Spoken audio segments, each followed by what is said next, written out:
Hello guys, and welcome to another episode of Motortech. My name is Lewis and I'm pretty excited. We are getting close to finishing this project and this is pretty exciting to me. It's been quite a while actually since I've done an ECU wire up. Same as fabrication. I haven't done fabrication in a long time. It's been like 3.5 to 4 years since I've done some fab work like the intercooler piping and the exhaust dumper that you just saw. It's been a while, so I was pretty excited to get back on those tools.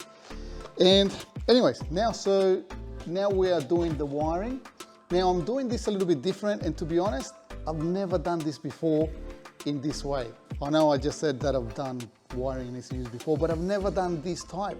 And what I mean is that this is an automatic Land Cruiser 80 series, but we need to retain the factory ECU.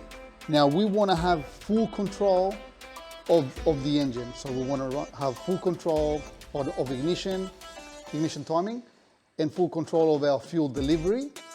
But we can't get rid of the factory ECU. That factory ECU needs to stay there because it does work with the transmission and the instrument cluster. So we want to try and avoid, we want to try and minimize the work that we've got to try and invest in this when all the hard work's already been done for us with the factory ECU. So trying to wire this in and keeping the factory ECU happy, I've never had to do that before. So all the ones that I've done, I've always been manual for starters. So we haven't had any issues with having to retain the factory ECU to control other components. So it's been quite easy, pretty straightforward. Remove the factory ECU, put a new one in, get the instrument cluster to work with a new ECU, or install an aftermarket instrument display. So there are a few unknowns here, which I'm interested to see how well that's going to work. So the plan is to tap into ECU crank signal and cam signal, but leave the factory ECU as well listening to those sensors. So the ECU will know that the engine's cranking, will know that the engine is running, but it won't have any control over it. Now, in theory, it should work. We might get a check engine light, but I can fix that, that's no problem. But in theory, that should work. So everything else, we're going to give control to the aftermarket ECU. Now, you guys might or might not have heard of this ECU. I've actually had the pleasure of tuning a few of these, and that's why I recommended it to George. So this is a ECU Master. This is a Classic. So this is a very basic entry-level ECU, but honestly, it has so many features packed into this little box that it does more than what we needed to do. And for value for money, you can't beat it. You cannot beat it. One of the things that impressed me about this ECU is how direct the feedback is from when I'm tuning it. So I've had other issues with other ECUs that I've tuned where I'm starting to almost chase my tail a little bit, if you know what I mean. You'll make some changes and it'll take those changes and then you'll move on to something else. And then you come back and you've got to make more changes. And so you sort of chasing your tail a little bit back and forth. I found this just to be very direct. You tell it what you want it to do, it does it, and it stays. So I was very impressed. And the value for money, like I said, it's very good. So look them up. I'm not sponsored by these guys. I'm not big enough to be sponsored yet. Make sure you click that like, click that subscribe, and then maybe I can get some sponsorship deals, right? But anyways, for now, I will give them a good brag. They are a good ECU. So let's have a look at what we get in this little box.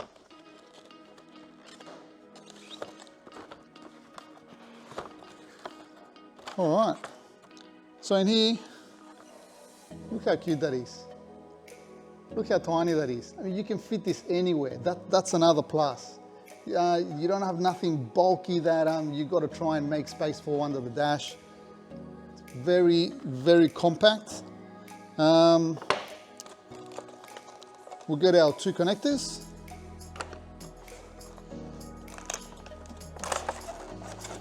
What else we got in here? Warranty card. We've got our USB cable for the laptop for tuning. We get a set of pins. We'll get some resistors in case you need them. And we've got a little pin diagram card, right, to help us with the wiring. So that's all we get. Not much. So in conjunction with this, we also had to purchase, so that stays with that, we have got a wideband controller, sorry, a wideband sensor. The wideband, this is a big plus. The wideband controller, it's inside of this. You don't have to purchase, you don't have to spend another $400 to $600 on a wideband controller. It's built in. So we bought separately our wideband sensor with our wideband connector. So that'll connect onto the sensor, and we wire this into the ECU. So we got that. Wires. We got a complete terminated wiring harness. Now it doesn't come with the plugs because we already have the plugs here. So although this is a little bit of work, it's not too bad. So this has enough wires to cover every single pin in these two plugs. Now we're not going to need all of them, right? They give you everything in case you want to use the absolute maximum that this ECU can deliver. So all your extra inputs and outputs, they give you enough wiring for all of that. Now, like I said, we're not going to need all of it, but it's good to have it. So we've got all of our wiring, and we have air temp sensor and a plug to suit. Okay, so this is our minimum.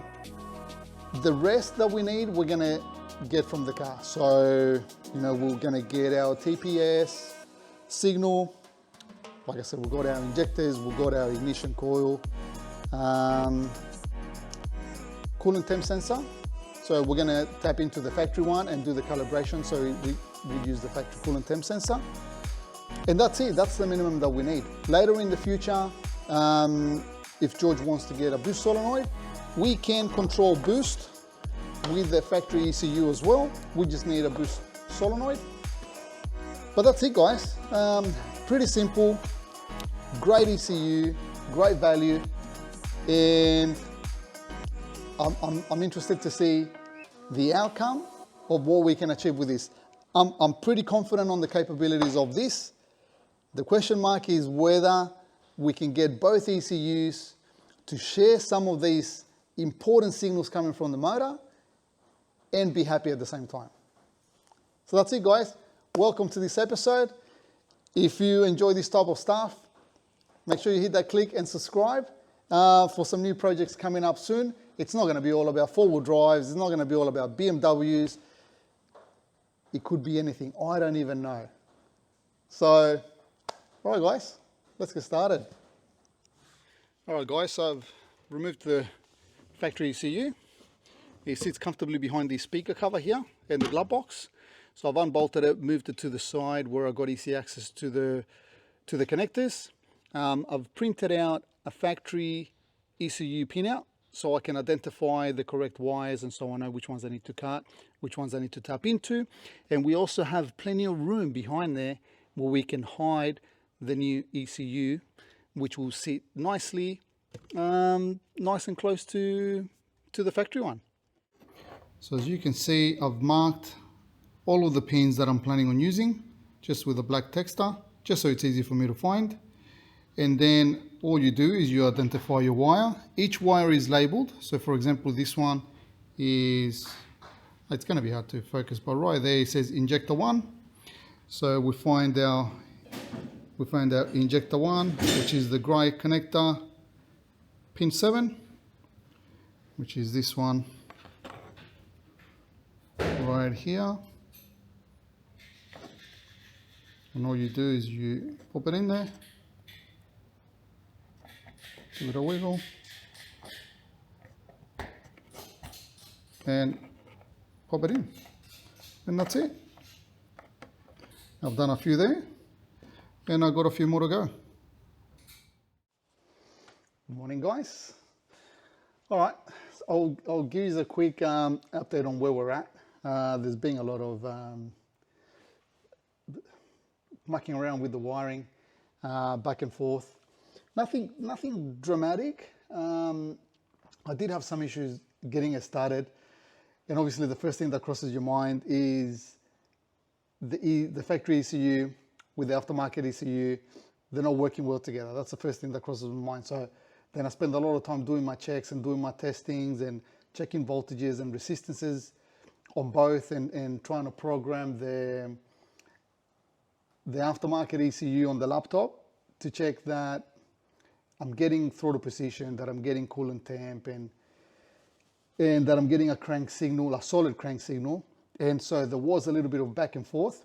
Well, it turns out that both ECUs are happy.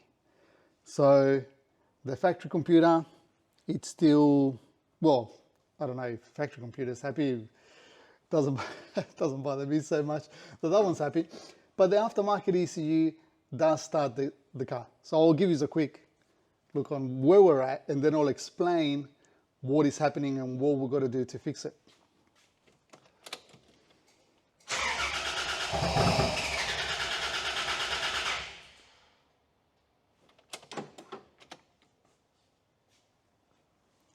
One second, I unplugged something. Make me look bad. Okay, let's plug this back in. All right.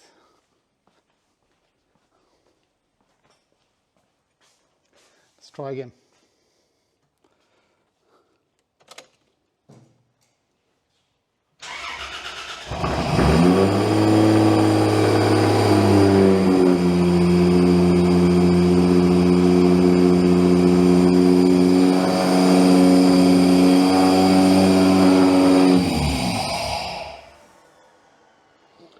All right, so it sounds good. It sounds nice and clean. There's no popping and carrying on. I still got to play with the startup map, so that's actually starting pretty good. It will get a little bit better once I get the tune happening. I just got enough numbers in there in the ECU just to get it running. So it's idling too high. Now I was hopeful that leaving the factory computer to control the auto control motor, that it would have been happy doing that. So it's a stepper motor, but it's not. So just to give you a guide as to what sensors are being shared by the two ECUs. So TPS is being shared by both of them. Obviously, cam and crank signal, they're both being shared. So my tacho still works, and the tacho is being, that signal is coming from the ECU. What else? Coolant temp sensor is being shared. And then obviously we cut off all the injectors, and we cut off the igniter trigger. So we got full control of ignition, we got full control of the fuel. And so I thought that would have been enough, that the factory computer would still sense an RPM and it would want to control the idle. It's not. But also there's no F flow meter, and that could be part of the issue, because there's no F flow meter. The factory computer is not seeing load, and so it doesn't know how much air to allow into the motor for auto control. So now I'm gonna have to cut the wires off the factory ECU for auto control, and we're gonna wire them onto the EMU, the ECU master, and then we should have full control of the idle, and then we can move forward. The other thing that I forgot to do is to put a bung for the air temp sensor. So there's no, the air temp sensor, I got it sitting around there somewhere. But yeah, I forgot to put it onto the pipe here. So I got to drill and weld there the bung for the air temp sensor. And that's about it, really. I'm still waiting on a fitting to put right there. That's for my vacuum line for the fuel pressure and for the ECU map sensor. But that's it, that's where we're at. It's looking good, but I'm not gonna get too excited until we actually drive this and it changes gears. That's what I'm hanging out for. If it doesn't change gears, I don't know what I'm gonna do from there. But I'm hopeful that there's not too much technology in this car yet. It's not like a 2020 BMW. Oh gosh. So anyways, that's where we're at. We'll leave it there and I'll be back soon with some more news. All right guys, so I found the problem to the high idle. So this is a stepper motor. So this is a 6-wire stepper motor. So 2 positive and then 4 wires that control the coils, which change the polarity of the little magnet inside that causes this little plunger to turn clockwise or anti-clockwise, and it's on a thread. So when it turns one way, it'll close, turns the other way, it'll open. So after checking everything, checking the wiring, I got on the phone for technical support for the ECU and checked it, and everything was okay. We tried a few different things, but nothing fixed it. So then I pulled it out and I pulled the top apart, and the actual little threaded section, I don't know what to call it, the little threaded section that's meant to rotate to push this up and down, it was just flickering back and forth, but it wasn't rotating. And then after taking a careful look at how it works, there's a bearing that it sits on. So it's got a plastic housing. That plastic housing presses onto a bearing. That bearing wasn't rotating. So I could just get it to move back and forth, wow, probably half a millimeter. It was hardly anything. And so after I made sure that it was a bearing, sprayed a little bit of WD-40 in there, and I just worked it back and forth, and I applied a little bit of pressure with the screwdriver, and I got it free. So I got it to rotate freely. I plugged it back in just on its own, and as soon as I turned the ignition on, it spun all the way beautifully. So I'm about to throw this back in, and hopefully now we've got some idle control. Okay, let's see what happens now.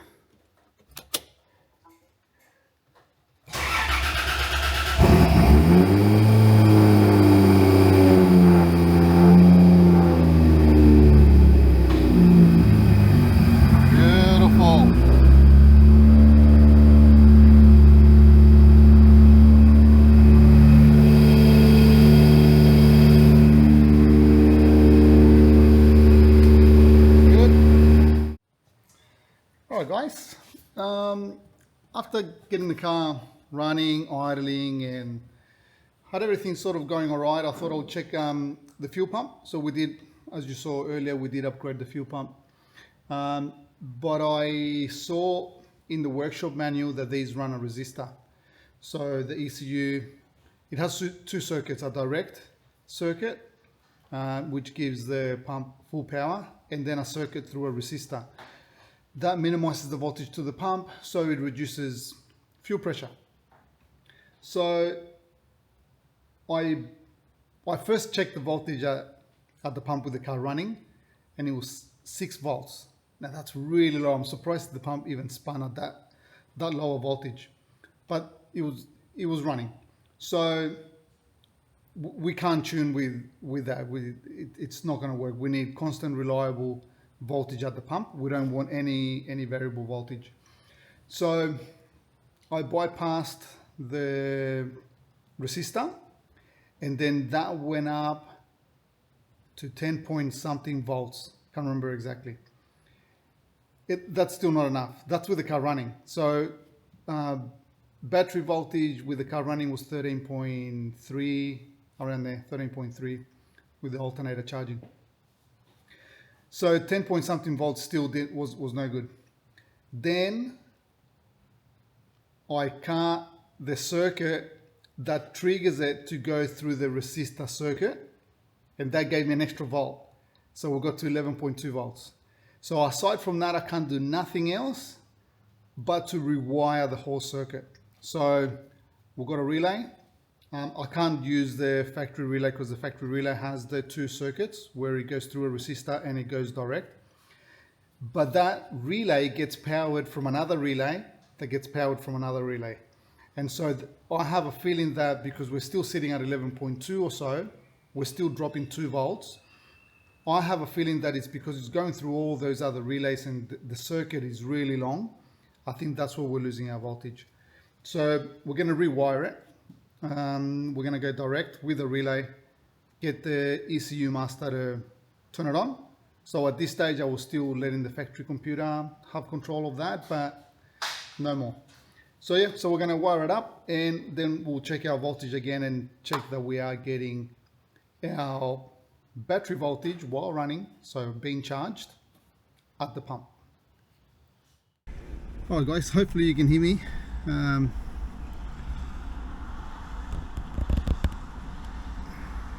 So we're out on the road, we just stopped to get some fuel. And so we're going to be doing a road tune, just because, well, 2 reasons. We don't have to hire a dyno. Second, we did inquire into hiring a dyno, and a lot of people around here, they're a little bit hesitant at leasing out the dyno. Plus, you know, they were saying that they were all pretty busy, booked out and so on. So I've done heaps of road tunes before, so it's nothing new to me. It just means that it just makes it a little bit more difficult when you're trying to hold the gear and you want to hold the gear and you want to load it up. It just means that it takes a little bit more practice and it takes a little bit more time. But the benefit is that we're tuning the car under its natural driving condition. Where on a dyno, you're artificially loading up that dyno to try and imitate engine load, vehicle load, and so on. So that's the benefit of doing it this way. And since we're not revving the car stupidly high, I mean, this car factory only revs to 5,000 RPM. We'll probably go a little bit more now with forced induction. But still, we're still running the motor in, so we're not doing a high rev tune, power tune. So this will be sufficient. Yeah, go.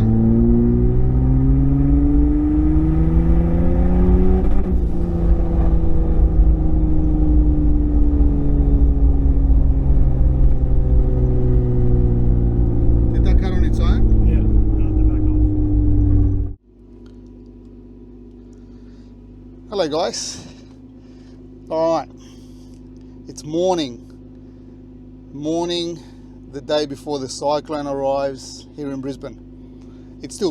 Weather is still pretty good, it's pretty calm where I am.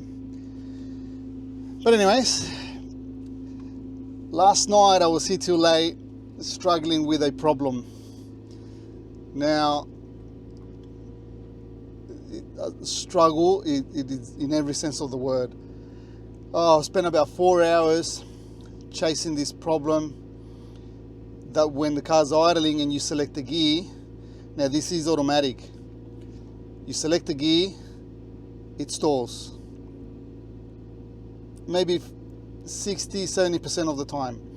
The other 30 or 40% of the time, it struggles and it'll pick itself up and it would idle really low. But smoothly, but low. And then I'll take it out of gear and it will remain idling low. By low, I mean around 550 RPM. And then I'll stub the throttle while in park or neutral. I'll stub the throttle and then the RPM will come up to about 850, which is where I had it set, which is still a little bit too high, but there's a reason for that. And I could not for the life of me find out what was causing it. I checked all the logs for everything, for your idle, ignition, fuel, everything was spot on. And whenever we stalled, the logs did not give me any information as to why and what's causing it and what's going out of range and so on. Hours I spent chasing this, and I think I figured out why. So I'll see if I can get it to do it again, to what I'm talking about.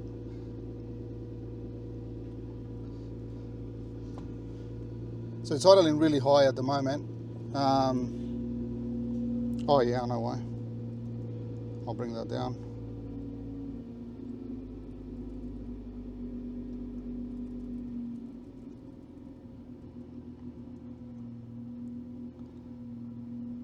Okay, so we're around 800 RPM there. The tacho is a little bit out. I'm going by the ECU. So we select the gear.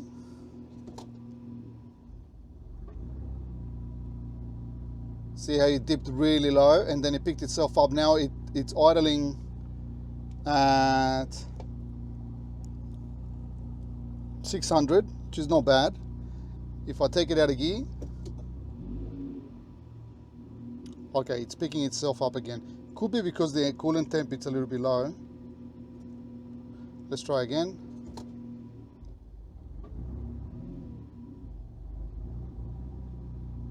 See, stumbled a little bit there. All right, it's making me look bad. Yesterday, I couldn't get this thing to stay idling after I select the gear.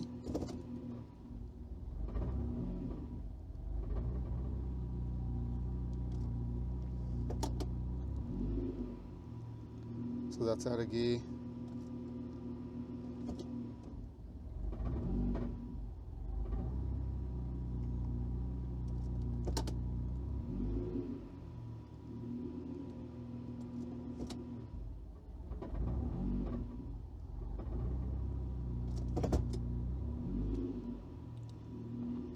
All right, so it didn't stall that time, but you get the idea. It's not normal. It should go into gear and stay running smoothly. Last night, it was stalling on me, like I said, 60-70% of the time.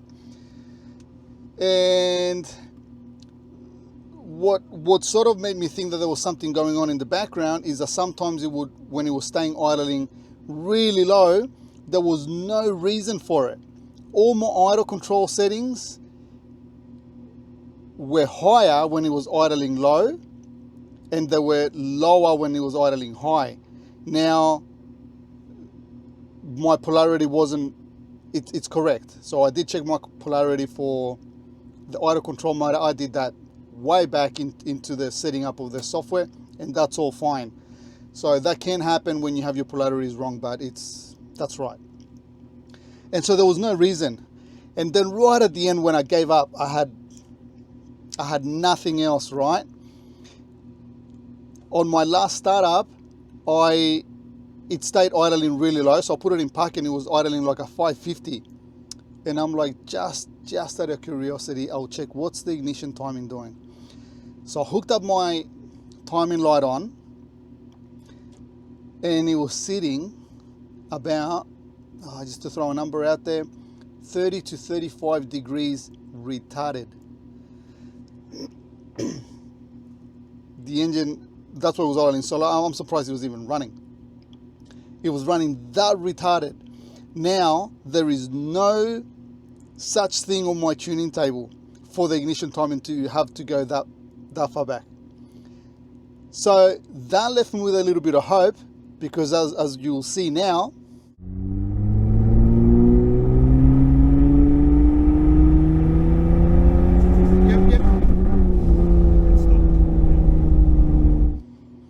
we were struggling with detonation when we were tuning it, right? As you saw, as you just saw. And I couldn't figure it out. I took all the ignition timing out at that point where it was detonating, and I could still hear it. So that left me with a question. Is there something in the background still influencing the ignition timing? And there's one wire that I left, and I'll confirm this. I'll talk about this after I confirm that that's the problem. So I came in this morning thinking, okay, I'm going to try this. I think that's it. So we're gonna try that now. I'll see if I can show with the timing light what's happening with the ignition timing when we select the gear, just so you guys can see what's actually happening there. And then I'm gonna get rid of this wire that I think is causing the problem, and then we'll test it again. All right guys, so got the engine running. I got George in the car. I got the timing light. I'm gonna show you the ignition timing idling in park, and then what quickly happens when we select the gear. Have a look.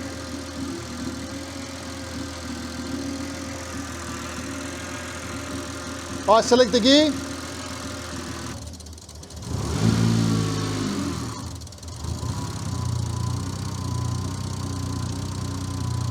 Have a look at that. We're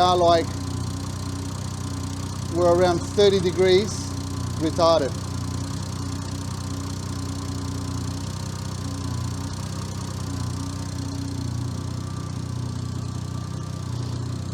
Oop, bit close there. So that's our problem. Now I'm hoping that by cutting the wire that I need to cut, that fixes it. All right, hold it there. Oh, that didn't do it. Take it out, go park. Okay, put it back into gear. No, it's still done it.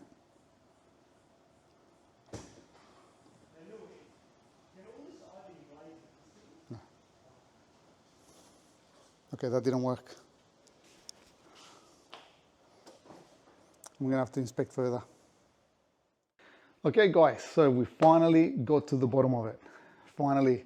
I must admit I was surprised in a way as to what the problem was, and I take no credit for figuring this out. I did have to reach out for customer support, which they done a great job. They actually figured it out within seconds. Obviously, I had to provide the correct information as to what was going on, and as soon as I told them, they picked it out straight away. So the issue, and I'm going to go into detail here as to what happened. The issue was the trigger edge. Now, if you know a little bit about tuning, aftermarket ECUs, and then you'll know what trigger edge is, as it's part of the setting up of the parameters when you're setting up your trigger patterns and you know what type of sensor you're using and number of teeth and so on, right? So I've always known that it's important to get this right, but every time that I've done it, I've never experienced a problem when it goes wrong. Now, I didn't set this wrong. The problem was, and I'm gonna, like I said, I'm gonna go into detail as to what it was. The problem was a mechanical part in the engine that was causing the problem. So what was actually happening was the trigger edge was slightly going out of sync. So you got your crank signal, teeth count, and then you got your cam signal, which is your home, which in this case, it's just a one tooth. And what was happening is they were shifting when the RPM was at a certain point that the engine mechanically was moving, and so it was shifting from one side of my crank signal to the other side of the crank signal, and virtually what was doing, it was altering my ignition timing by, I think it was 30 degrees. I'll explain it on the diagram that I've done here. I'll try and explain it as best as I can, but yeah. So here is the diagram that I've done, and I'll explain more in detail as to what was happening. Okay guys, so as you can see on this diagram, we have at the top, we have our crank signal, which is 24 teeth in this case, and our cam signal is 1. It's marked as 1 in the green. So for every 24 teeth count on the crank, we have 1 home signal. That's telling the ECU when we've completed a full cycle. Okay, so now in this case, this engine, and this is not very common, this engine has a distributor. Both the crank and the cam signal are inside the distributor, which means that both of these are rotating in the one shaft. Every 4-stroke engine the crankshaft will rotate at double the speed of the cam. So for every 2 revolutions of the crank, you'll get 1 revolution of the cam. But in this case, because both signals are attached to the distributor, both are spinning at the same rate. So 24 teeth on the crank, it's actually 12 teeth when we set it up on the ECU. We need to halve it. So, but we still, when we're looking at the diagram and we're looking at the information that the ECU is receiving, this is what it looks like. 24 teeth, 1 home. But in the ECU, we can tell it that it's 12 teeth per revolution. Okay, so then the ECU works out the rest. So now this is what my scope looked like. Now this is a great feature of the ECU, Master ECU. It gives you a scope. Now I've drawn this, but it looks exactly the same when you scope it out on the ECU to check out your signal. So ideally, this is what it should look like. Now this is what my one actually looks like.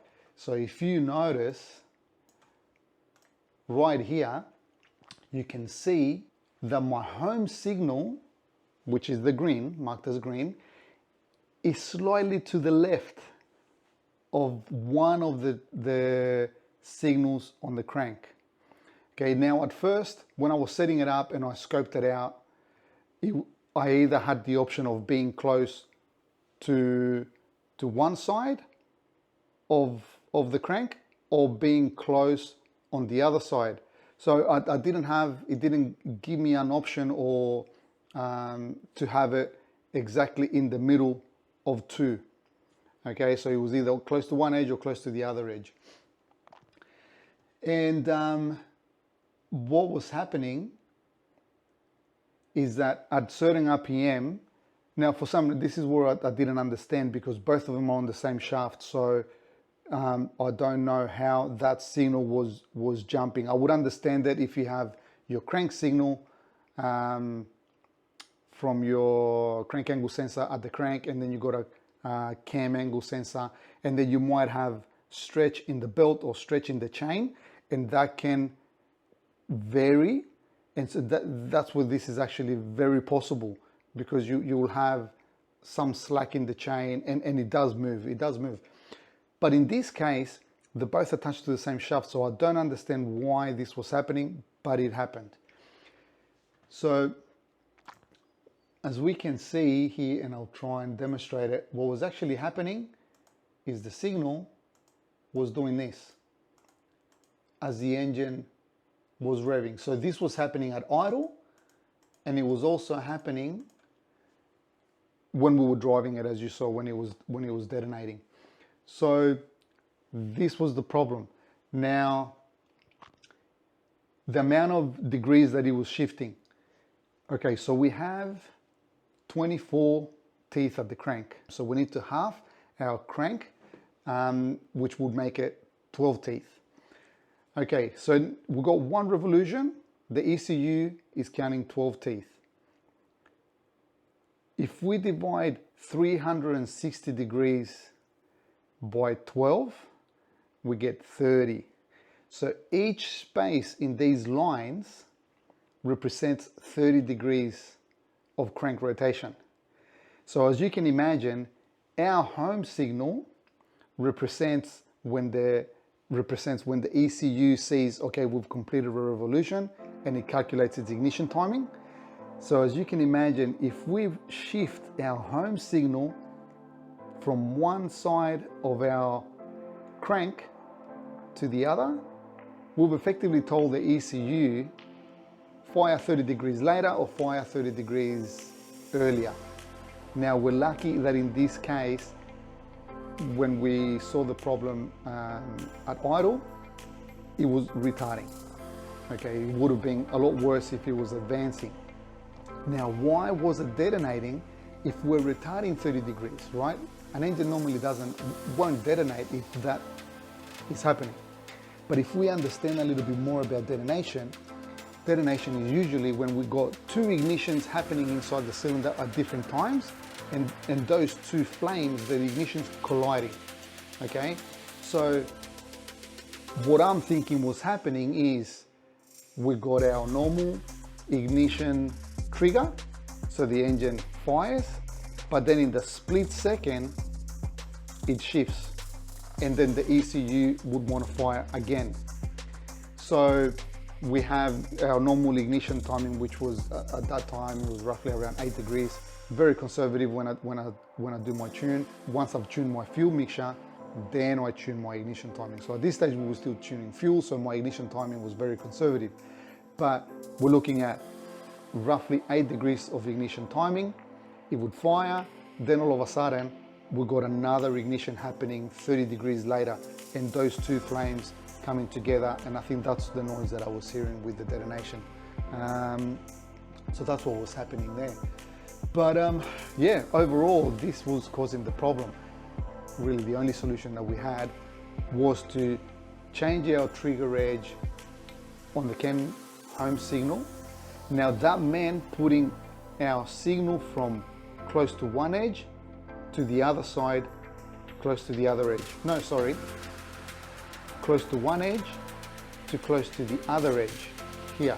So we're still within where it needs to be, but we're closer to the other edge now. Now that fixed it simply because when we had the problem, the way that the signal was shifting, now when we changed our trigger edge, is shifting towards the middle of our two crank signals. We're not jumping the line. We're moving further away from the line. So we're maintaining within our two crank signals. And so now our timing is not shifting. So that was it. So once we sorted that out, we went for another drive. We finished the tune. It's running wastegate pressure at about 7 PSI. So we left it there for now. George is putting his Ks down, trying to get around 1,000 Ks. Then we'll do an oil change, and then we'll go for another tune. We'll turn the boost up a little bit more. But this was it. This was the only issue we've had. Everything else has been perfect, apart from a little small coolant leaks that we tightened up a few hoses, and that sorted that out. So it's going great so far. Now I'm happy that this is sorted, and we can move on. So yeah, thanks guys, thanks for watching. I hope you understood the explanation of what was happening here. I'm glad this happened. I learned something. Sometimes someone can tell you and teach you something, but unless you've actually experienced the problem, then you haven't really learned. And I knew about this all along, but it never crossed my mind because I had never experienced it before. So now I've learned something pretty good, and something that I'll definitely keep an eye on in the future. So yeah guys, so if you've enjoyed watching this, remember to hit that like, hit the subscribe for more cool projects. Thanks guys.